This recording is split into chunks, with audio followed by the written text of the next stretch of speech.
Yes, kwenye mtandao wa YouTube kwa sasa hivi ukiwazungumzia baadhi ya wasanii ambao pia wanapick lakini pia wanachukua viewers wa kutosha, huwezi kumwacha Abigail Chams. Ni moja kati ya watu ambao pia wamekuwa na collaboration nzuri zaidi au combination nzuri zaidi akiwa na Harmonize, Konde Boy, Konde Mjeshi. Ikumbuka kwamba mara baada ya kuweza kutoa goma lao la Me Too limeweza kwenda kinoma noma, lakini pia kwenye ukurasa wa Harmonize alishaposti jana kwamba si Me Too, lakini pia kuna bonge moja la ngoma ambalo pia linakuja. Mashabiki wote wa Abigail Chams pamoja na Harmonize waweze kuwasubiria kwamba kuna kitu gani ambacho kinakuwa kinakuja. Sasa kwenye monthly audience ya huko mjini YouTube, nikimaanisha YouTube kabisa, viewers wamekuwa ni wengi sana. Yaani idadi ya mashabiki muhimu ambao walikuwa wanamsikiliza kwa kumtazama msanii ndani ya siku 28 tofauti na viewers ambao wanaweza kuongezeka hata mtu mmoja akitazama mara nyingi. Monthly audience huhesabu watu tofauti tofauti ambao walikuwa wamegusa na muziki, na hapa ndipo Abigail Chams ameweza kufanya wameweza kuweka historia. Sasa kwa mujibu wa takwimu mpya, Abigail Chams ameingia top 10 ya wasanii wa Bongo Flava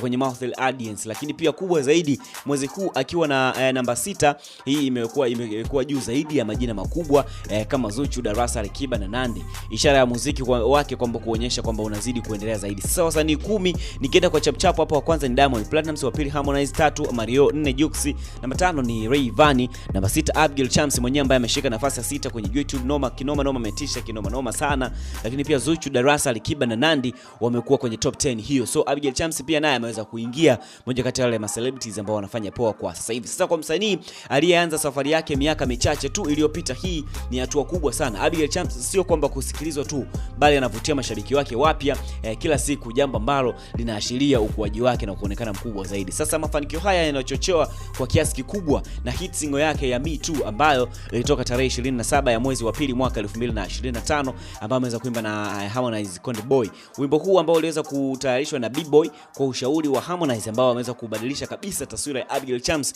kutokea msanii ambaye anachipukia hadi kuwa mmoja wa icons wa kike kwenye Bongo Flava. Sasa kwa mafanikio haya ni wazi kwa Abigail Chams pia haandiki historia tu, lakini pia anabadilisha mchezo mzima wa muziki kwa wanawake Afrika Mashariki, ambazo kila aliweza kukiachilia kwenye Me Too. So kumekuwa na harakati, lakini pia na sasa tunaweza kushuhudia matunda yake kupitia takwimu halisi na nafasi yake kwenye orodha ya wasanii wakubwa wa mwezi. Sasa je, unadhani Abigail Chams anaweza kupanda zaidi kwenye list mwezi ujao, kwamba anaweza kushika nafasi ya pili, ya tatu na ya kwanza huko kwa namna gani, vipi, kutokana na juhudi ambazo anakuwa anazionyesha? Sasa tutegemee pia kusikiliza wimbo wake ambao anakwenda kuachia na Harmonize, pia utamfikisha mahali gani kuweza kuwa kwenye charts kubwa zaidi kama wasanii wengine ambao wanakuwa wanafanya. Hii ni Sawa Sawa Digital, endelea kutufuatilia.